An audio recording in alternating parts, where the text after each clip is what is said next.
Bonjour à tous. Suite à de nombreuses questions, aujourd'hui je vais faire un tuto sur comment nettoyer, graisser, entretenir son GBBR.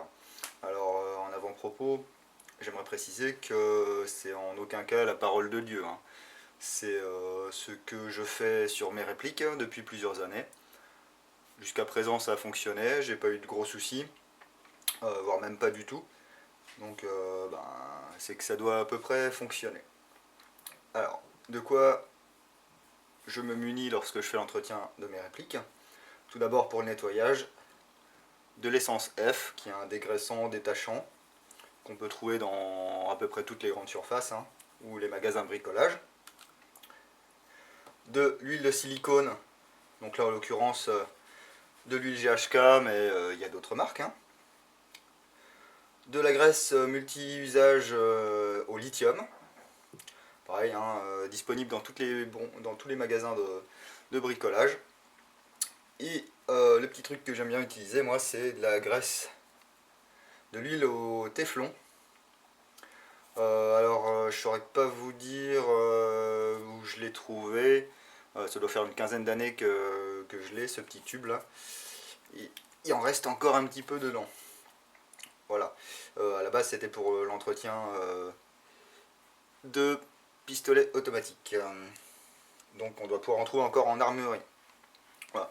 Donc, première chose, donc je vais faire un nettoyage de la réplique.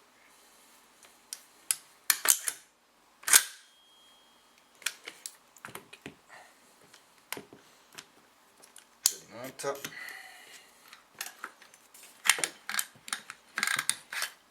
Voilà.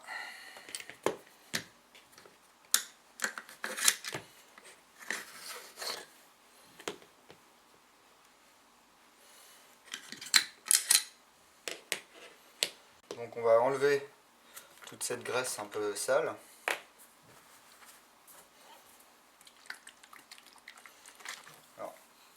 C'est vachement volatile l'essence F, donc rebouchez bien le flacon dès que vous avez fini de vous en servir.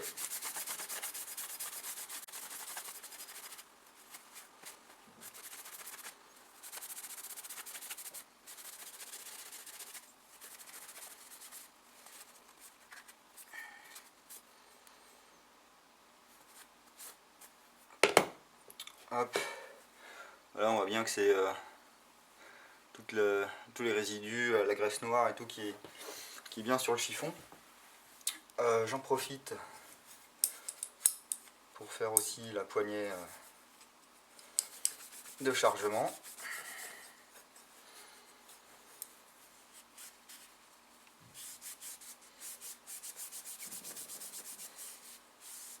Voilà.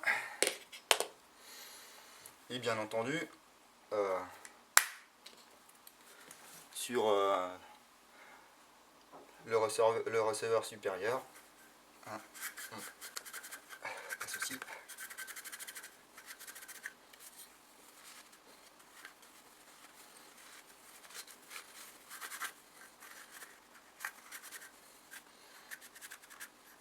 Je peux vous aider avec ça, hein.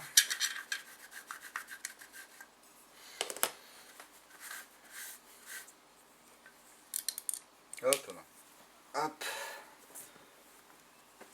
Bien sûr, un petit coup aussi sur le lower. Donc moi je passe un petit coup sur le marteau. Sur la tige guide là.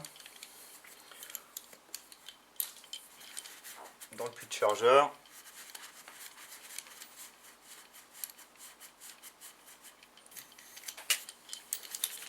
Voilà, ça fait jamais de mal, hein.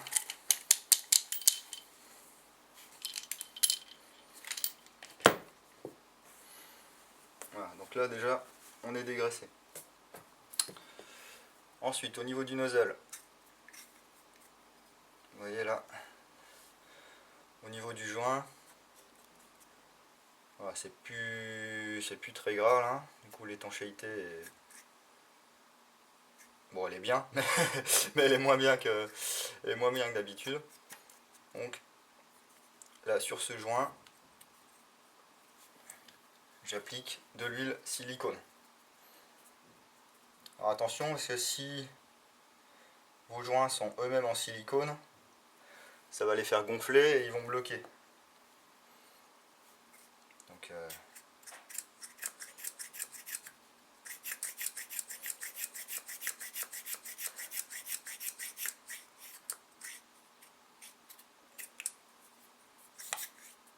voilà, j'en mets aussi un petit peu sur les dessus.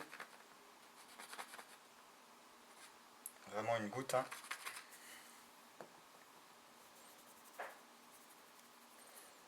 Et sur tout ce qui est guide. Voilà. De toute façon, vous allez voir, l'excédent va...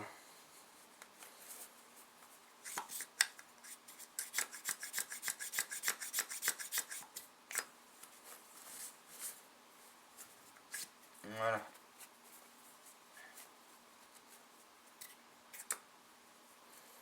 Alors attention à toujours garder par contre cette partie-là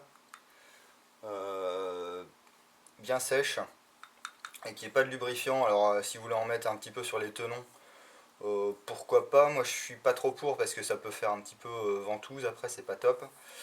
Et bien sûr sur la partie chambrage, la partie ici du nozzle où l'air va passer, vraiment essayer de garder ça le moins lubrifié possible, hein, voire même pas du tout. Voilà. Hop. Voilà pour ça. Ensuite, où est-ce qu'il faut graisser? Pour ma part, je privilégie tous les points de frottement. Vous voyez, ici on voit qu'il y a du frottement. Ici également, hein, la roulette du marteau. Ici. Et ici. Voilà. Donc toutes ces parties là où il y a du frottement, eh bien, on va mettre un petit peu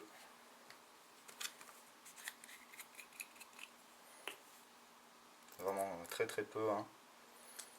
Voilà, de graisse au lithium. Avec ça j'ai assez pour faire tout mon ensemble mobile. Hop.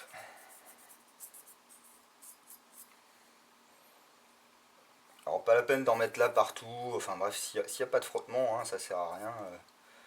Ça sert à rien de mettre de la graisse, hein, à part en foutre partout, ça va pas faire grand chose. Voilà.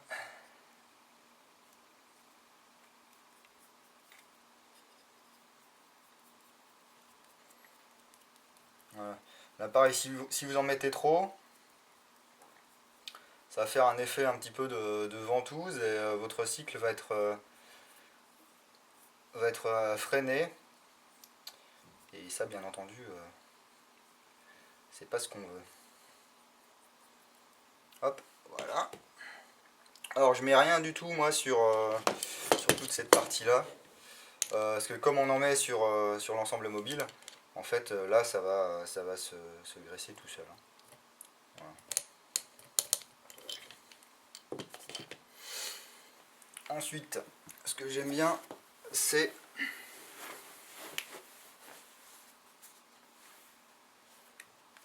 on secoue, mettre une petite goutte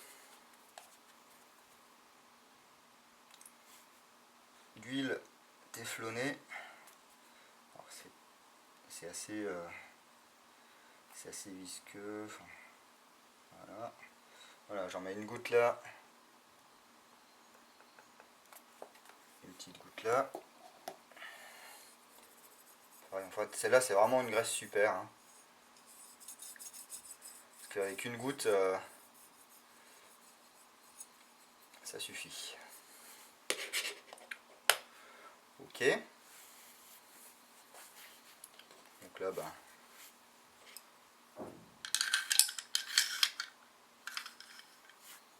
je remonte, hein.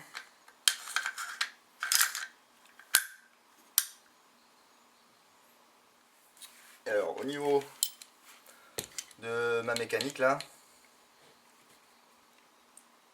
et ben, j'aime bien aussi mettre une petite goutte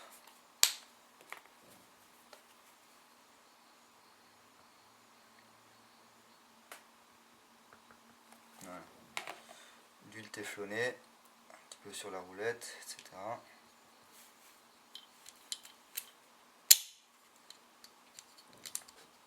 Là à l'intérieur. Alors il y a des gens qui utilisent des sprays genre APS3, etc. Bah écoutez, ouais, j'en mets aussi de temps en temps. Donc c'est vraiment selon vos préférences d'utilisation. Mais là moi je suis très satisfait avec cette graisse Téflon. Bon, ça va pas s'infiltrer partout, donc c'est pour ça un petit coup de spray de temps en temps, c'est quand même pas mal. Mais bon, le tout c'est que voilà, ça, il n'y a pas de point dur, etc. On a vraiment une bonne réactivité.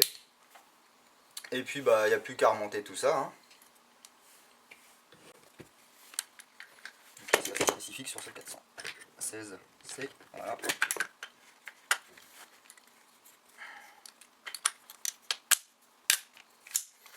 On fait quelques cycles.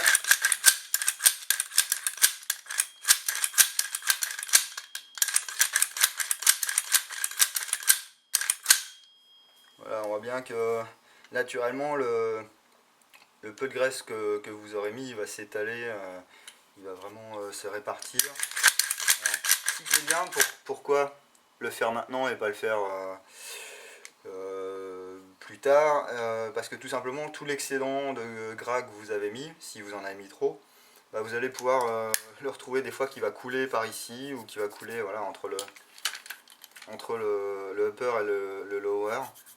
Donc là ça va vous permettre au moins d'essuyer votre réplique avant de partir, avant d'aller en partie, avant d'aller jouer et que ça vous pourrisse votre sac et que ça vous pourrisse tout quoi. Voilà. Voilà pour les bases, il n'y a pas beaucoup, pas beaucoup d'autres choses à faire. Alors une fois de temps en temps, on peut démonter bien sûr.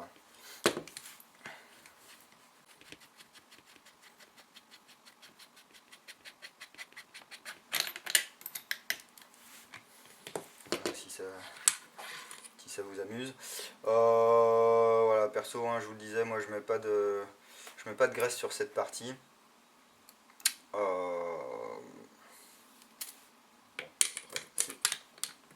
C'est vous qui voyez.